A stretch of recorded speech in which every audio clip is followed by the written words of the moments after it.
paper that is joint with Dan Turner and Ed Balls.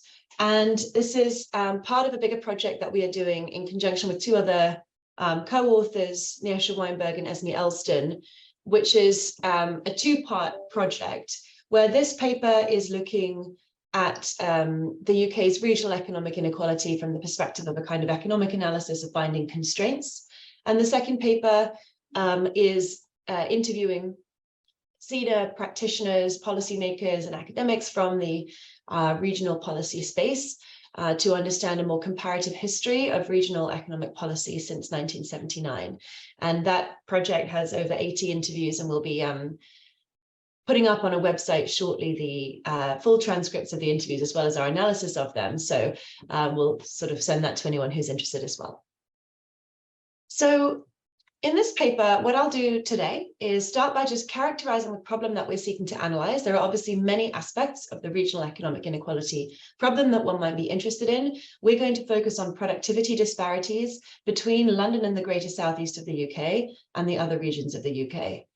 And we will do a binding constraint analysis in 4 dimensions: education, infrastructure, access to finance, and research and development. So let me start with 5 stylized facts that characterize the problem that we're analyzing and motivate our approach of focusing on regional productivity disparities between London and the greater southeast and the rest of the country. First, I'll point out that when comparing large regions in the UK stands out internationally for its productivity disparities rather than for its employment disparities. In the 1980s, the UK had massive employment disparities between its large regions. Those have narrowed over time, although still remain present.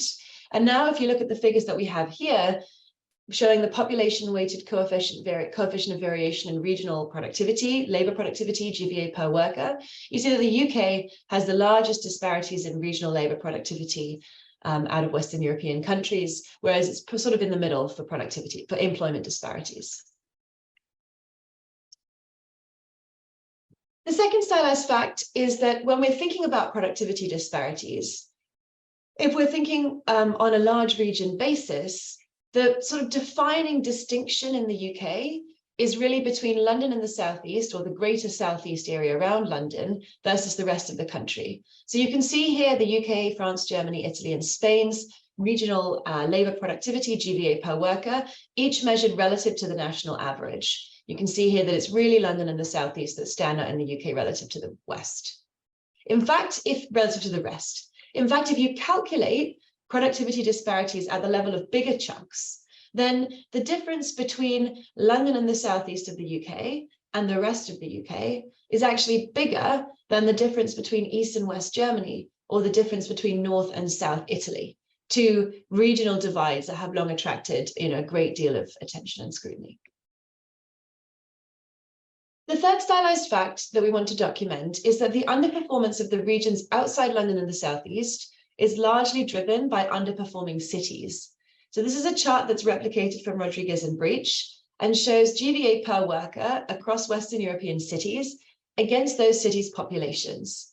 And what you can see is that the UK cities stand out as being low productivity for their size, particularly Manchester and Birmingham, which are relatively large cities in terms of their population, but have pretty low labor productivity measured by GVA per worker, particularly relative to other similarly sized European cities. This is notable because in many places, including the US, a very big factor of the growing regional economic divides are an urban-rural or urban-non-urban divide. In the UK, this isn't as much of a defining feature. It's really the cities relative to the towns or the rural areas that stand out in international context as being underperforming. So if we have these regional disparities in productivity between London and the southeast and the rest of the UK, largely driven by the underperformance of the cities outside London and the southeast, there are 2 factors that mechanically are going to be playing some role. One is industry and one is education. So I want to establish stylized facts about each of those that will also motivate our approach. So the 4th stylized fact is that industry was a major driver of the origins of these regional disparities. or at least of the widening of these regional disparities. But the issue is no longer today all about raw mechanical industry mix. But it's important to emphasize that the UK was very heavily exposed to the industry trends of the last 5 decades. Globally, we've seen the decline of employment in manufacturing and mining, both as a result of automation and as a result of globalization. And we've seen the big increase in finance and business services, both in size as a sector, and also as a driver of productivity growth across industrialized economies. The UK was very exposed to this trend just by its initial regional pattern of specialization. The UK had regions in the 1980s that were the most industrialized of any Western European regions. You can actually see this on this graph. The employment share in manufacturing and mining in 1980 was the highest of any European regions in the Midlands and Yorkshire. And the UK was also very regionally exposed to the rise of finance and business services. London and the Southeast had some of the highest employment shares in 1980 in finance and business services. But even conditional on this steep initial regional exposure, the UK saw a particularly fast and steep deindustrialization. And you can see that in the graph on the slide by looking at the y-axis, which is the change in the employment share in manufacturing and mining in each Western European region between 1980 and 2018 in percentage points. So you can see that in the West Midlands, the employment share in manufacturing and mining actually fell by 30 percentage points over this period, a little bit less in Yorkshire and the Humber and the East Midlands. And these falls were much bigger than the falls in the industry employment share in comparable Western European regions. Similarly, at any initial level of industrialization, the UK's regions in red stand out as having had larger falls in their industrial employment share and their employment base in industry than other regions. So this trend itself would have acted to substantially widen regional economic outcomes disparities. But partly as a result of that rapid deindustrialization, the regional industrial composition across these large regions has converged substantially over time. Not fully. London is still far more specialized in services and less in heavy industry than other regions, but to a large extent. And now if you do a kind of counterfactual decomposition, where you ask, what would happen if we gave each region London's productivity in each industry, but left their industry composition constant?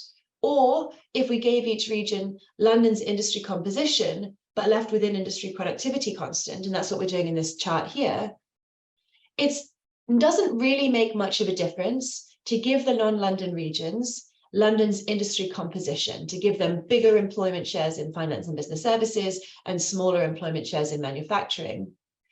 That's the blue bar relative to the red bar. But what does make a difference is if you give those regions London's industry productivity, even with their own industry composition. And that's the orange bars if you do that for all industries, or the green bars if you do that just for tradable industries, which we categorize here as finance and business services, manufacturing.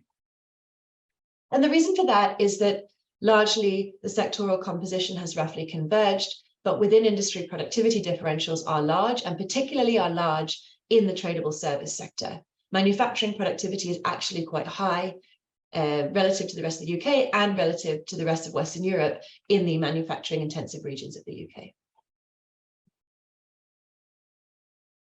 The final point is that education mix is important. We see very strongly that the regions with more highly educated populations have higher productivity. And we know that this is at least in part mechanical in the sense that higher education boosts individuals' productivity, and that will add up to higher regional productivity on average. But it's worth emphasizing that it's not all about education. So if we use wages to infer to some extent regional productivity disparities for workers of similar ages and genders, we can estimate region wage differentials controlling for various different factors. So this chart here shows the region log private sector wage premium for each UK region relative to the Northeast, estimated from the Labour Force Survey over 2010 to 2019.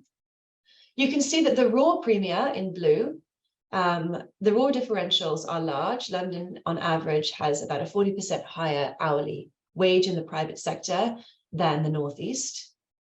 When you control for education, those move to the red dots. So that reduces the disparities somewhat across regions, but still leaves a very large differential between London and the rest of the country, even for people at the same education level. And you can see that even controlling for industry and also occupation doesn't narrow those disparities by more than half.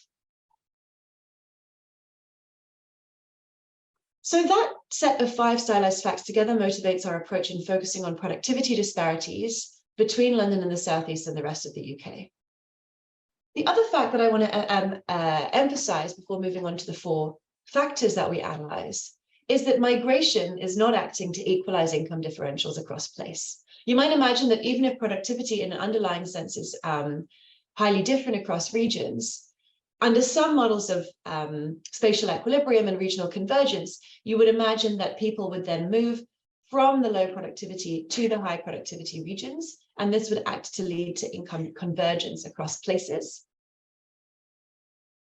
This is one of the big factors in the US that is behind the US debate about persistent regional disparities. Mobility in the US has declined rapidly across regions, has declined rapidly over time in terms of mobility across regions, and appears relatively low in historical context.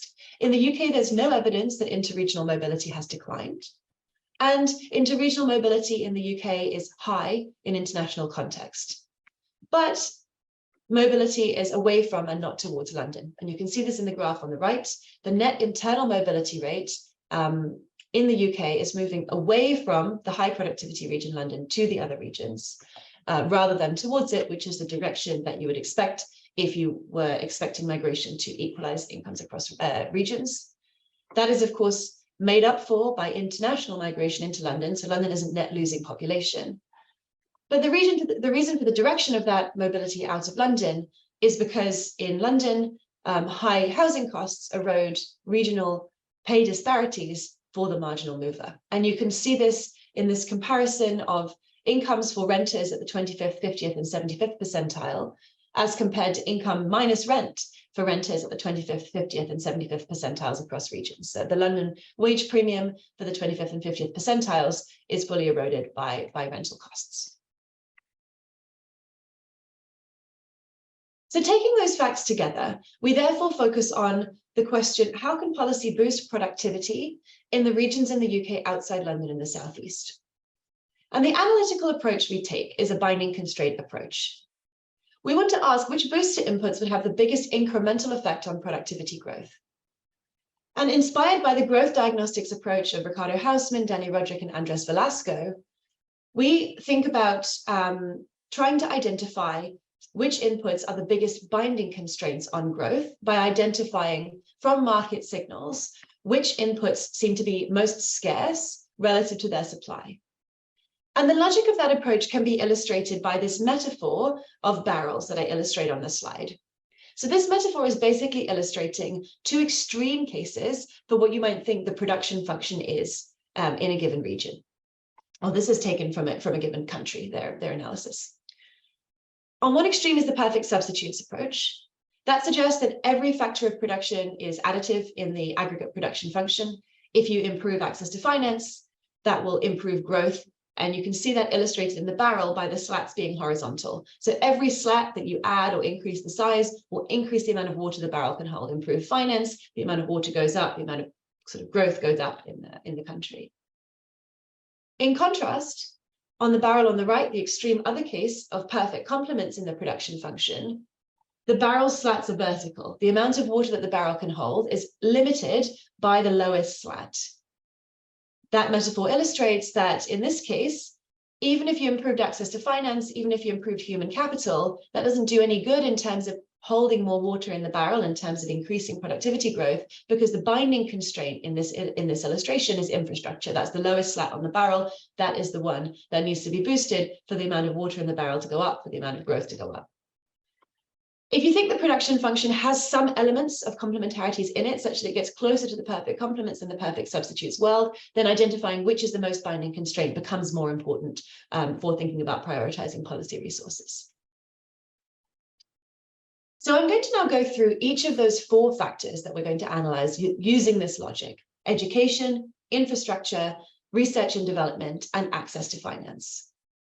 So we'll start with education. As I outlined, education levels across regions are highly correlated with incomes and with productivity. Low productivity regions have much lower levels of formal education. And it's worth emphasizing that boosting education, as I said, would mechanically boost incomes and productivity in regions with low education. But one question is, how big would this incremental boost be? So we can ask, is the fact that there is low education levels in lower productivity regions a reflection of scarce supply of educated workers who are in great demand by the private sector, or is it a reflection of lack of demand from the private sector, lack of high quality jobs for people with high levels of education? So to try to get at that question, we use private sector university wage premia to infer the market price of a university degree in each region. So specifically what we do is, from the labor force survey, we estimate the log hourly wage premium for university educated workers in each region relative to A-level graduates in that region. So we're estimating the regression of the log wage on fixed effects for university dummy by region dummy with region dummies, age and sex dummies. And what that will show us is that differences in region university wage premiums across regions and changes over time can help us try and infer relative demand for university level skills as compared to their relative supply, which we can directly observe in the data. In the paper, we have a bit of a theoretical framework that explains, the logic under which these assumptions would or wouldn't hold. It follows the golden and cat's race between education and technology approach, where you have a pretty simple production function where output is a CS aggregate of university and non-university educated labor. I just want to show you at the bottom here this decomposition, which basically suggests that a change in the university wage premium over time in a given region can come from 4 factors. It can come for a change in relative demand for university educated versus a non-university educated worker. It can come from a change in the relative supply of university educated versus non-university educated workers. It can come from a change in the relative quality of university versus non-university educated workers. Or it can come from a change in the relative markdown between the two. If you think there's a difference in, for example, a change in the relative monopsony power or the relative sort of unionization structures. So we'll come back to these 4 buckets when we analyze the university wage premium changes across regions on the next slide. So what I'm showing you here is those estimated university wage premium in each region separately over time from 1997 to 2019. And to show the graphs a little more smoothly, we're showing you 5-year moving averages for each region. So the wage premium is plotted on the y-axis. On the x-axis is the share among 25 to 59-year-old private sector employees of those who have a university degree. So we're showing the relative price of university graduates on the y-axis and their relative supply on the x-axis. And the first thing that probably jumps out at you is that for most of the regions, you see these very stark downward sloping lines that are reminiscent of demand curves. If you just took a very naive approach and you said, let's assume that we know that there's been an increase in supply of university graduates over time. We've seen this big expansion of higher education. Nothing else changes. You would expect that as supply increases, it traces out the demand curve and the relative price falls. And that is consistent with exactly what we're seeing in most regions. As supply increases of university graduates, the relative price, the university wage premium in the private sector falls. One of the main exceptions to this pattern is London, which has seen a big increase in the relative supply of its university graduates, about a doubling over the period as a share of private sector employees, but no decline, in fact, a slight increase in the university wage premium. The other facts that I want you to note are that this relative pattern of big declines outside London and no decline in London means that actually in the 90s, the university wage premium was higher for most regions outside London than it was in London. Whereas by the late 2010s, the university wage premium is much higher in London at about 40 log points than it is in any region outside London, where it's consistently about 30 log points or a bit below. So taking that framework that I just outlined, we know the change in relative supply. If we assume there's been no differential evolution of markdowns between London and the other regions, and we also assume there's been no differential evolution of relative quality of university versus non-university graduates in London versus other regions, we can interpret these changes as changes in relative demand. That is, that in London, the relative demand for university graduates has kept up with the increase in supply, whereas in the other regions, it hasn't. That in turn would suggest that university graduates are substantially less scarce relative to private sector demand now, in the late 2010s outside London, than they were before. The one question here, of course, is whether it is fair to assume that the relative quality of university graduates compared to A-level graduates has not evolved differently in London versus outside London. One thing I'm going to show you next, I think will give us some purchase on that, which is looking at degrees. And I'm going to flag also that we're hoping to do an additional analysis that will look at degrees from specific universities or university types, which will give us a little more clarity on this assumption of that the relative quality of university degrees and graduates hasn't changed over time, differentially across regions. So what I'm going to show you now is we're going to estimate these same university wage premia again, but this time we're going to break it up into 3 different buckets of degree subject: STEM, what we call LFM, which is law, finance, and management degrees, and then other degrees. So you can see that same pattern traced out here. These wage premia are estimated again relative to A-level graduates. STEM are in red, LFM, law, finance, and management, are in green, and other university degrees are in blue. So what I want you to note here are 2 things. First is that for LFM and other degrees, you still see for most regions the same downward sloping pattern. The wage premia for law, finance, and management degrees is higher than for other degrees. The green line is consistently, higher than the blue, partly because their relative supply is lower. But for both of these types of degrees, relative supply has increased, the relative price has fallen. For STEM, on the other hand, you can see, number 1, that STEM wage premia are systematically higher than even for law, finance, and management degrees in most regions at any given level of relative supply. And you can see that by seeing that the red line is higher than the green line at any given level of relative supply in all regions except London and Wales. And then you can also see that STEM attainment has risen in all regions, but the wage premium has not fallen in most regions. So you can see that in contrast to law, finance, and management, whereas relative supply expanded, the relative price fell. For STEM, as relative supply expanded, in most regions, the relative price fell very little or not at all. And in fact, in some regions, it rose. So that's suggestive of higher relative demand from the private sector for STEM degrees at any given level of supply, and suggestive of faster growth in relative demand over time. That if you take that same framework again, the growth in relative demand for STEM degrees has in some sense kept up with or even exceeded the growth in relative demand, relative supply, and that's why the relative price hasn't fallen. Whereas the growth in relative demand for law, finance, and management degrees has not kept up with supply.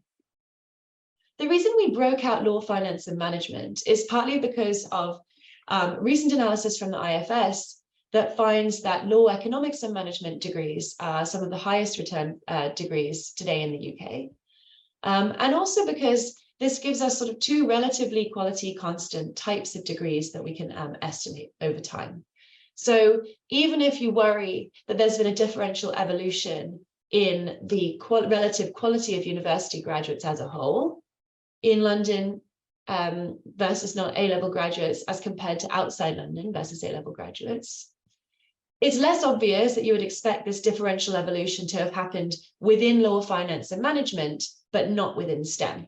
And so that differential quality change is unlikely to be able to explain the differential pattern we can see between STEM degrees and law, finance, and management degrees. Most of our focus has been on university education, but we can also look at post-secondary further education. In the labour force survey, this is grouped together as it's called advanced further education, higher education, and we estimate those same wage premia here. You can see that the pattern here is a lot less clear. Advanced further education had a higher wage premium outside London than in London and still does today, but the wage premium has fallen substantially in almost every region, despite in most regions only limited increase in the supply of these skills. So you can see, for example, in the East or in the Northwest, in West Midlands, in Yorkshire and Humber, you've seen very little increase in the relative supply, but a big decline in the average wage premium. to only about 10% relative to the average A-level graduate. This could be a reflection of these skills. This is likely a reflection of these skills being in lower relative demand from the private sector than they were 20 or 25 years ago. It could be a reflection of the differential signaling value of these qualifications as more and more people have gone to university. The final thing we want to do on the education point is look at graduate migration patterns. So our analyses have analyzed each region, as a separate little economy, looking at the wage premia. And those wage premia and those relative supply patterns are an outcome of the people that live in a place. But the graduate shares of a region are partly a reflection of people that moved into or out of a region, and not just people that are from a region. And so this gives us another lens on whether relative supply or relative demand is the more binding constraint for graduates in a given region. So what we show you here is for each region. Now, this is only for English regions, because this is built from the new LEO data set from the Department for Education, which only matches English high school students and English university students. We have the graduate share among 27-year-olds who are from the region in blue. That is people that did their GCSEs in that region. And then we have the graduate share among 27-year-olds that are in the region currently living there when they're 27. And we've shown them relative to the English average of 30.2% university graduates among 27-year-olds.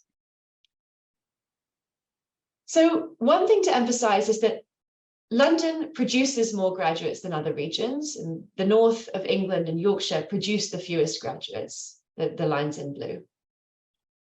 However, even for the regions that produce the fewest graduates from their school students, those regions still on net lose university graduates to London. You see net graduate drain from these regions to London, as illustrated by the fact that the red bars are all more negative than the blue bars for the regions outside of London. This is suggestive of the fact that even for the fewer people that do go to university in the lower productivity regions, there aren't the sufficient high productivity graduate jobs in those regions to retain them. So this net graduate drain is more indicative of a demand problem than of a supply problem. So our overall takeaways on education. Important to emphasize that education has a lot of explanatory power for regional income and productivity differences. Boosting education is important for many reasons, but it doesn't explain everything. And our analysis of university wage premia suggests that education as a whole, the overall level of general graduate skills, seems less binding of a constraint in the non-London regions than it used to be. There have been very large increases in university educational attainment. There was a very high university wage premium for the non-London regions. That wage premium has fallen substantially. In some sense, that is an illustration of a policy that has worked to alleviate a highly binding constraint and make it less binding today. So what is a more binding constraint on education today? Our analyses for different degree types suggest that STEM degrees may now be the more binding constraint in education, as opposed to university degrees as a whole. STEM degrees have high wage premium and have seen little or no fall despite the supply increase, suggesting big increases in relative demand from the private sector for specifically those STEM qualifications, and therefore a higher bang for the buck in policy in terms of focusing on STEM qualifications as opposed to focusing on expanding university education more generally. The second factor we analyze is infrastructure. And here, again, we're trying to focus on whether or not infrastructure is a binding constraint on growth for the non-London regions. You can see here infrastructure investment as a percentage of GDP in the UK versus other countries in the OECD in black. And you can see that particularly for road spending, the UK has been historically pretty low as a share of GDP. For rail, it was in the middle and has recently increased to sort of somewhat high. When you break that spending down by region, which you can see on the right here in England, London and the Southeast have substantially higher spending per capita, both in terms of capital and current spending on transport, than the other regions. So infrastructure spending is low in the non-London regions within the country and in international context. But does this reflect scarce supply of infrastructure or simply a lack of need? There's no exact analog to the wage premium that we analyze for education for infrastructure. But one thing we can do is use congestion as an indicator of private sector latent demand for the ability to get to city centres at peak times, which is an indication of the kind of economic value of enabling that activity, that commuting activity.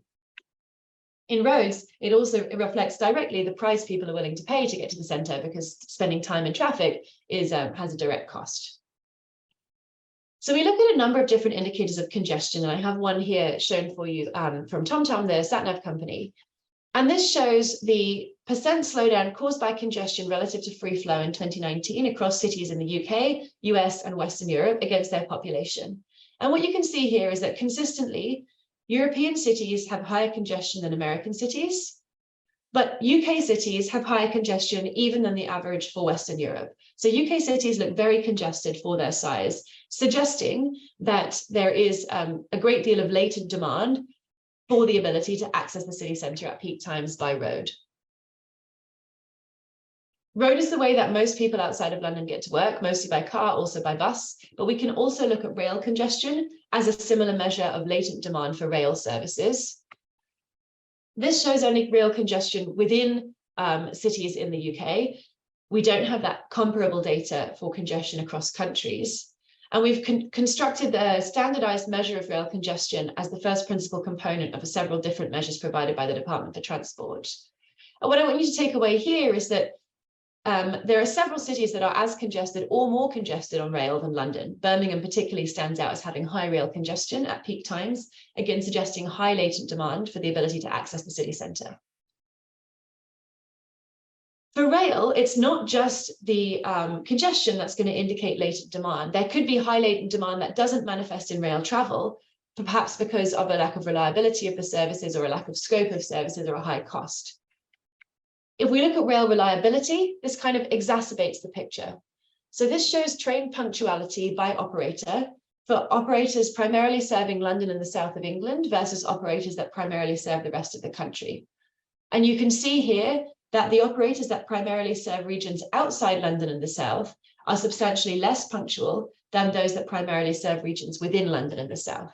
This is exacerbated by the fact that train frequency is often lower for the regions outside London and the south. And so overall, suggesting that there might be a greater degree of latent demand for rail than you even see from the congestion pictures. A third way to look at the degree to which the UK cities are well served by their transport infrastructure is to look at the scope of the transport network. So here we use data from Comwell Eckert and Mobarak that use Google Maps travel time on Wednesdays at 8:30 a.m. to calculate the effective geographic size of cities across the world in terms of their road and rail networks. So what you see here on the x-axis is for each city, the area accessible within 30 minutes by public transport at rush hour. On the y-axis, the area accessible within 30 minutes by car at rush hour. You can see essentially that the orange dots, that American cities are all clustered in a vertical pattern, and the European dots are all clustered in a horizontal pattern. What that's showing you is that American cities prioritize road. They can be, a large area can be reached by road at rush hour for most American cities. European cities prioritize public transport. A large area can be reached at rush hour in European cities by public transport. And the UK cities are clustered in the bottom corner, suggesting that they can do neither. UK cities have a smaller area than the US in terms of area reachable by road, and a smaller area than European cities in terms of the area reachable by public transport. That suggests that this can go some way towards resolving this question of why UK cities are less productive than their size would suggest, because it would suggest that UK cities are actually not as big in effective terms as their population would suggest, because they are poorly served by a congested small road network and a limited reach of public transport. The third factor we focus on is research and development. Here, again, we have the question of whether research and development spending being higher in the richer regions is a reflection of a binding constraint on growth for the poorer regions, or simply an efficient targeting of research and development resources to the richer regions. So what we do here is we use the distribution of business R&D spend to infer the absorptive capacity for public R&D spend. The logic of that is that the places where business do R&D are places where businesses have decided that, number one, there is the capacity to carry out productive R&D activity, and number two, there is private sector capacity to absorb that R&D activity. So in some sense, we see it as a lower bar, a low bar for illustrating the places where there might be absorptive capacity for publicly financed R&D activity. So what this map shows you is the share of government R&D spending that goes to each region minus the share of business R&D spending that goes to each region. So if a region is colored in blue-purple, it suggests that government or higher education R&D is more targeted towards a given region than private sector R&D is. And if the region is red, it suggests that business R&D is more targeted towards that region than government or higher education R&D is.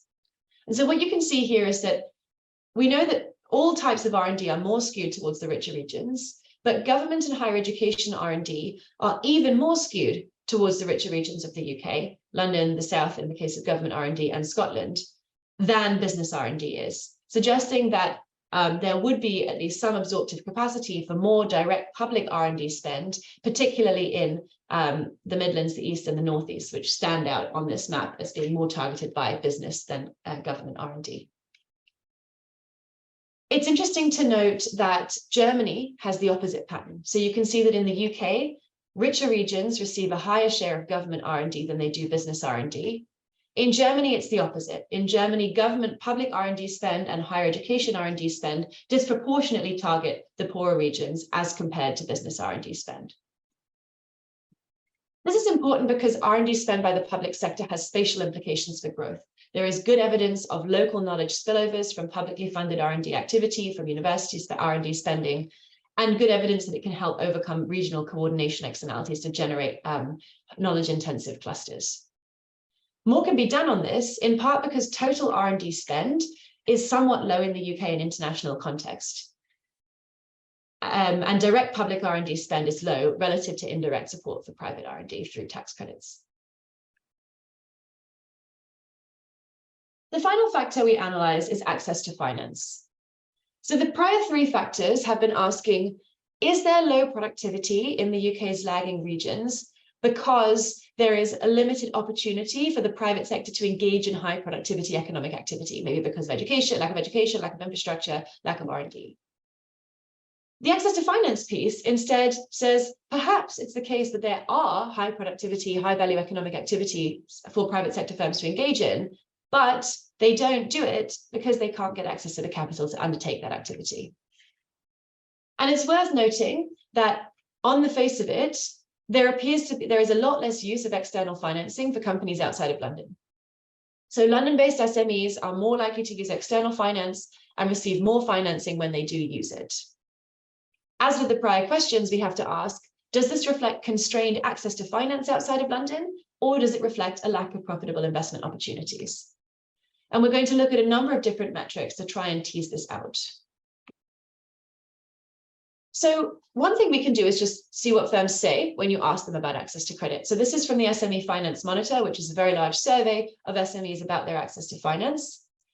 And you can look at, we've pulled out 9 measures that we think collectively are the ones that reflect the degree to which SMEs feel financially constrained or are financially constrained.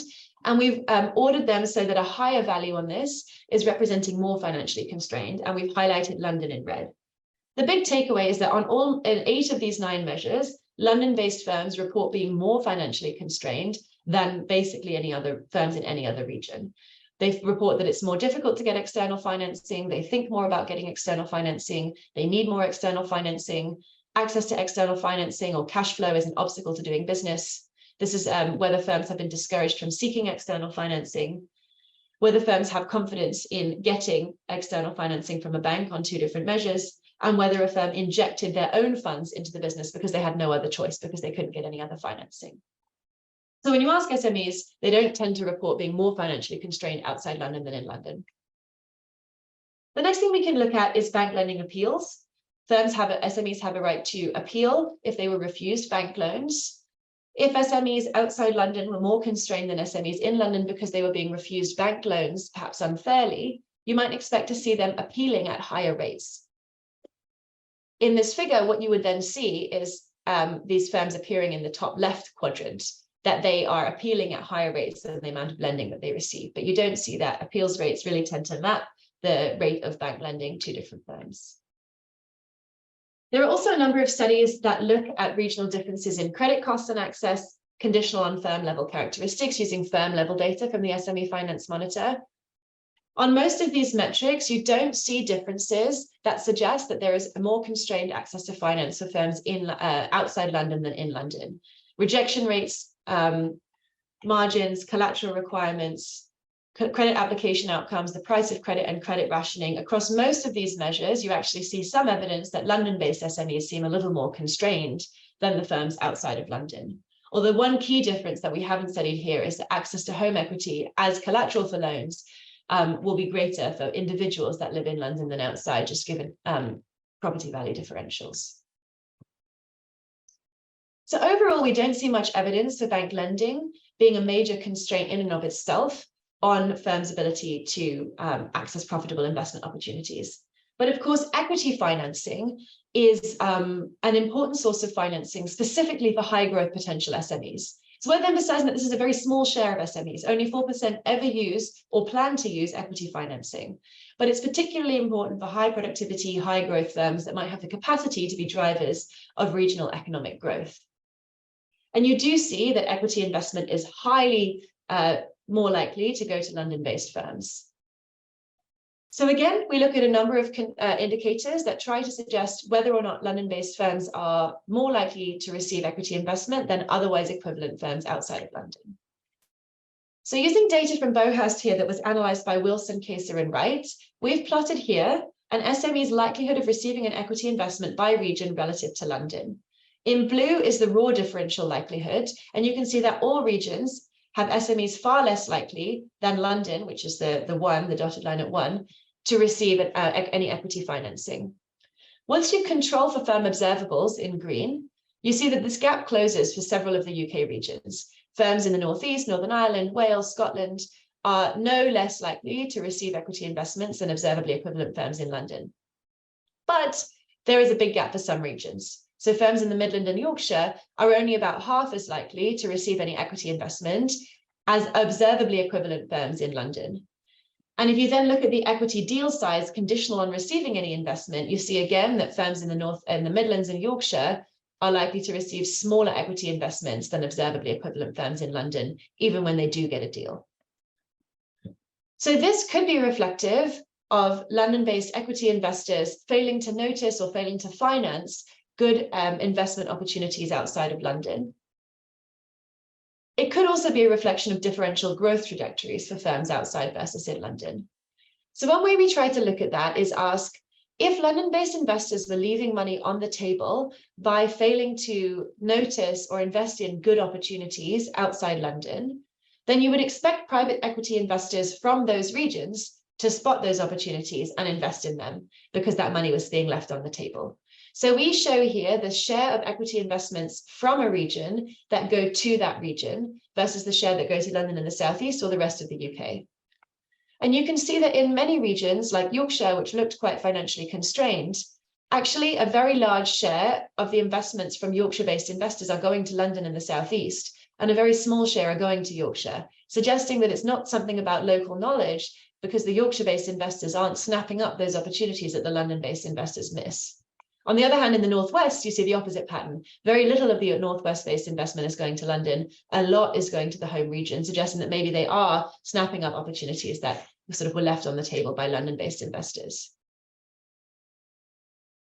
It's also worth noting that the firms outside of London that do get initial equity funding rounds get lower value rounds over time as those investments accumulate over 7 years. Again, suggesting that perhaps investors see lower potential growth trajectories for the firms outside London than in London. So what we conclude on financing is that we don't see that much evidence on bank lending being a major obstacle to growth for firms outside of London, but there's suggestive evidence that equity financing in some regions might be disproportionately constrained. So let me wrap up by just sort of telling you what I've told you today and how we see its implications for policy. We find little support for three views. One, that the low graduate share outside London and the South East is the primary binding constraint on regions' growth. 2, that unequal access to finance is a widespread constraint on growth for non-London firms. Or 3, that a low propensity to move or declining mobility is responsible for the lack of regional income convergence. We find more support for the views that 1, specific constraints on STEM degrees are important. 2, that insufficient transport infrastructure in certain congested non-London cities is a constraint. 3, that skewed public R&D spend may limit innovation in places that have absorptive capacity for it.